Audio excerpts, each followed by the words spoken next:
Hi అండి. అందరికీ నమస్కారం. Welcome to my channel. ఈ వీడియోలో ఏపీ ప్రభుత్వ ఉద్యోగులకు మరియు పెన్షనర్లకు ఐఆర్ లేకుండానే ఫిట్‌మెంట్ ప్రకటన, 12 పీఆర్సీ అమలు. దీనికి సంబంధించిన పూర్తి వివరాలు ఈ వీడియోలో తెలుసుకుందాము. వీడియో అయితే ఎక్కడ గాని స్కిప్ చేయకుండా ఎండ్ వరకు చూసేయండి. అప్పుడే ఇన్ఫర్మేషన్ పూర్తిగా అర్థమవుతుంది. అలాగే ఈ వీడియో చూస్తున్న ప్రతి ఒక్కరు వీడియోకి లైక్ చేయండి ఫ్రెండ్స్. ఈ వీడియోని తోటి ఉద్యోగ, పెన్షన్ మిత్రులతో అయితే షేర్ చేయండి. కొత్తగా మన ఛానల్ చూస్తున్నవారు ఇంకా ఎవరైనా సబ్స్క్రైబ్ చేసుకోకపోతే వెంటనే మన ఛానల్‌ని సబ్స్క్రైబ్ చేసుకోండి. సబ్స్క్రైబ్ చేసుకోవడం వల్ల నేను చేసే ప్రతి ఒక్క వీడియో మీ వరకు రీచ్ అవుతుంది. ఇక ఆలస్యం చేయకుండా వివరాల్లోకైతే వెళ్ళిపోదాము. ఫ్రెండ్స్ ఇక విషయానికొచ్చినట్టయితే ఆంధ్రప్రదేశ్ రాష్ట్ర వ్యాప్తంగా ఉన్నటువంటి లక్షలాది మంది ప్రభుత్వ ఉద్యోగులు, ఉపాధ్యాయులు మరియు విశ్రాంత పెన్షనర్స్ అందరూ కూడా ప్రస్తుతం తమ వేతన సవరణ గురించి ఎంతో ఆశగా ఎదురు చూస్తున్నారు. ముఖ్యంగా 12వ పీఆర్సీ అమలుకు సంబంధించి వస్తున్నటువంటి తాజా అప్డేట్స్ వారిలో ఒకవైపు ఆశను, మరోవైపు ఆందోళనను కలిగిస్తున్నాయి. సాధారణంగా ప్రభుత్వం వేతన సవరణ చేసేటప్పుడు మధ్యంతర భృతి ఐఆర్ ప్రకటిస్తుంది. కానీ ఈసారి ఐఆర్ లేకుండానే నేరుగా ఫిట్‌మెంట్ ప్రకటించే అవకాశం ఉంది అనే వార్తలు వినిపిస్తున్నాయి. వాస్తవానికి ఆంధ్రప్రదేశ్ రాష్ట్ర విభజన నిబంధనల ప్రకారంగా ప్రతి 5 ఏళ్లకు ఒకసారి ఉద్యోగుల జీతభత్యాలను సమీక్షించి పెరిగిన ధరలకు అనుగుణంగా వేతనాలను సవరించాల్సి ఉంటుంది. ఈ క్రమంలోనే 12 పీఆర్సీ ప్రక్రియ జూలై 1, 2023వ తేదీ నుండి అమల్లోకి రావాల్సి ఉంది. అయితే ఆ గడువు ముగిసి ఇప్పటికే ఏడాది కాలం దాటిపోవడంతో క్షేత్రస్థాయిలో ఎటువంటి కదలిక లేకపోవడంతో ఈ మేరకు ఉద్యోగ వర్గాల్లో తీవ్ర అసంతృప్తి నెలకొంది. ప్రస్తుత పరిస్థితిని లోతుగా విశ్లేషిస్తే 12వ పీఆర్సీ అమల్లో జరుగుతున్న జాప్యం ఉద్యోగుల ఆర్థిక ప్రణాళికలను దెబ్బతీస్తోంది. సాధారణంగా పీఆర్సీ ప్రక్రియ ఆలస్యమైనప్పుడు ఉద్యోగులకు తక్షణ ఆర్థిక ఊరటనిచ్చేందుకు ప్రభుత్వం వారి ప్రాథమిక వేతనంపై కొంత శాతాన్ని మధ్యంతర భృతి ఐఆర్ రూపంలో అందిస్తుంది. కానీ దురదృష్టవశాత్తు ఇప్పటివరకు 12వ పీఆర్సీకి సంబంధించి ఎటువంటి ఐఆర్ ప్రకటించలేదు. దీనివల్ల పెరిగిన నిత్యావసర ధరలతో ఉద్యోగులు సతమతమవుతూ ఉన్నారు. మరోవైపు కొత్త వేతనాల సిఫార్సులను రూపొందించడానికి ఒక అధికారిక పీఆర్సీ కమిషన్‌ను కూడా ప్రభుత్వం ఇంకా నియమించలేదు. ఒక కమిషన్ ఏర్పడి అది రాష్ట్ర వ్యాప్తంగా పర్యటించి వివిధ ఉద్యోగ సంఘాల నుండి వినతులు స్వీకరించి తుది నివేదికను ప్రభుత్వానికి సమర్పించాలి అని అంటే చాలా నెలల సమయం పడుతుంది.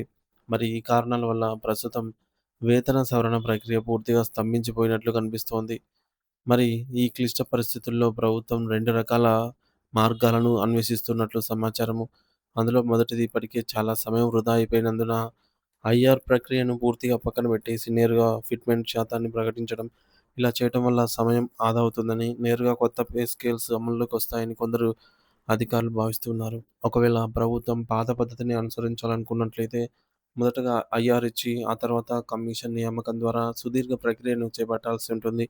అయితే ఉద్యోగ సంఘాలు మాత్రం ఐఆర్ ప్రక్రియలో కాలయాపన చేయకుండా వీలైనంత త్వరగా మెరుగైన ఫిట్‌మెంట్‌తో 12 పీఆర్సీని అమలు చేయడమే అందరికీ శ్రేయస్కరమని బలంగా నమ్ముతున్నారు.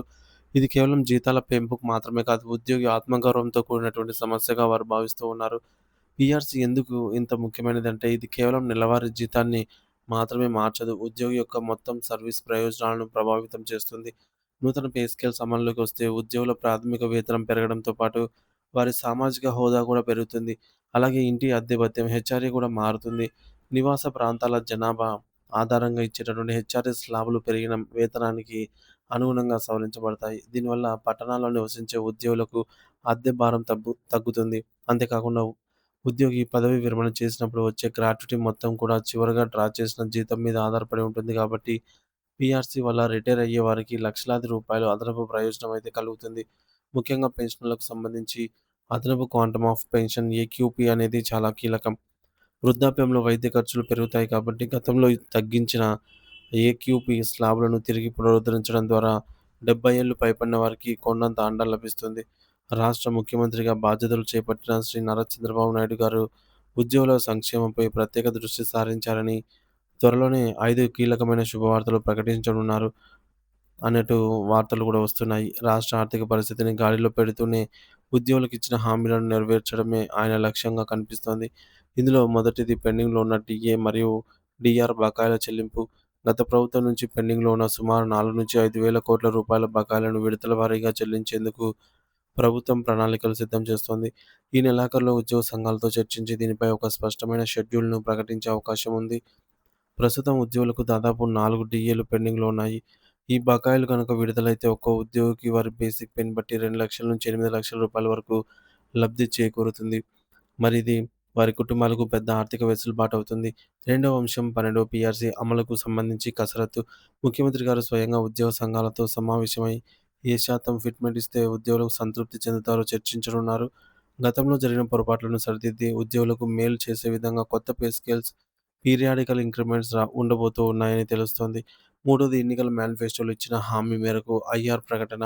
కూటమి ప్రభుత్వం అధికారంలోకి వస్తే వెంటనే మధ్యంతర భృతి ఇస్తామని చెప్పినందున దీనిపై త్వరలోనే అధికారిక ఉత్తర్వులు వెలువడే అవకాశం ఉంది. నాలుగోది పెండింగ్ బిల్లుల పరిష్కారం మరియు ఆరోగ్య భద్రత. గత ప్రభుత్వ హయాంలో నిలిచిపోయిన మెడికల్ బిల్లులు, సరెండర్ లీవ్, నగదు మరియు ఇతర బకాయిలను క్లియర్ చేయాలని ప్రభుత్వం నిర్ణయించుకుంది. మరి ముఖ్యంగా ఈహెచ్ఎస్ హెల్త్ కార్డులు ప్రస్తుతం చాలా చోట్ల పనిచేయడం లేదు. దీనివల్ల అత్యవసర సమయాల్లో ఉద్యోగులు ఇబ్బందులు పడుతున్నారు. ఈ పథకాన్ని బలోపేతం చేసి కార్పొరేట్ హాస్పిటల్స్‌లో నగదు రహిత చికిత్స అందేలాగా చర్యలు తీసుకోవడం ప్రభుత్వం ప్రాధాన్యతగా అయితే ఉంది. ఐదవ ముఖ్యమైన అంశం కాంట్రాక్ట్ మరియు ఔట్‌సోర్సింగ్ ఉద్యోగుల క్రమబద్ధీకరణ మరియు భద్రత. గత ప్రభుత్వ హయాంలో కొంతమందిని మాత్రమే క్రమబద్ధీకరించగా, విద్య మరియు ఇతర కీలక విభాగాల్లో మిగిలిపోయిన వేలాది మంది కాంట్రాక్ట్ ఉద్యోగులు తమ భవిష్యత్తు కోసం ఎదురుచూస్తూ ఉన్నారు. వీరిని కూడా మానవతా దృక్పథంతో క్రమబద్ధీకరించాలని డిమాండ్‌లయితే వస్తూ ఉన్నాయి. అలాగే ఆప్కాస్ ద్వారా పనిచేస్తున్న లక్షలాది మంది ఔట్‌సోర్సింగ్ ఉద్యోగులకు సమాన పనికి సమాన వేతనం సూత్రం వర్తింపజేయాలని వారికి కూడా ప్రభుత్వ సంక్షేమ పథకాలు అందాలని అయితే కోరుతూ ఉన్నారు. మున్సిపల్ కార్మికుల సమస్యలు, అంగన్వాడీ టీచర్లు మరియు ఆయాల గౌరవవేతనం పెంపు వంటి అంశాలపై కూడా ప్రభుత్వం సానుకూల నిర్ణయం తీసుకునే అవకాశం ఉంది. ముఖ్యంగా గత ప్రభుత్వ హయాంలో 11వ పీఆర్సీలో పెన్షనర్లకు చేసిన అన్యాయాన్ని సరిదిద్దాలని 71 ఏళ్ల నుంచి 75 ఏళ్ల వరకు వారికి ఇచ్చేటటువంటి 7% అదనపు క్వాంటమ్ ఆఫ్ పెన్షన్‌ను తిరిగి 15%కి పెంచాలని పెన్షనర్స్ ఆశగా కోరుతున్నారు. ఈ అన్ని సమస్యల పరిష్కారంపై ఉద్యోగుల నైతిక స్థైర్యాన్ని పెంచి రాష్ట్ర అభివృద్ధిలో వారిని భాగస్వాములు చేయటమే ప్రభుత్వం ప్రధాన ఉద్దేశ్యంగా అయితే ఉన్నది.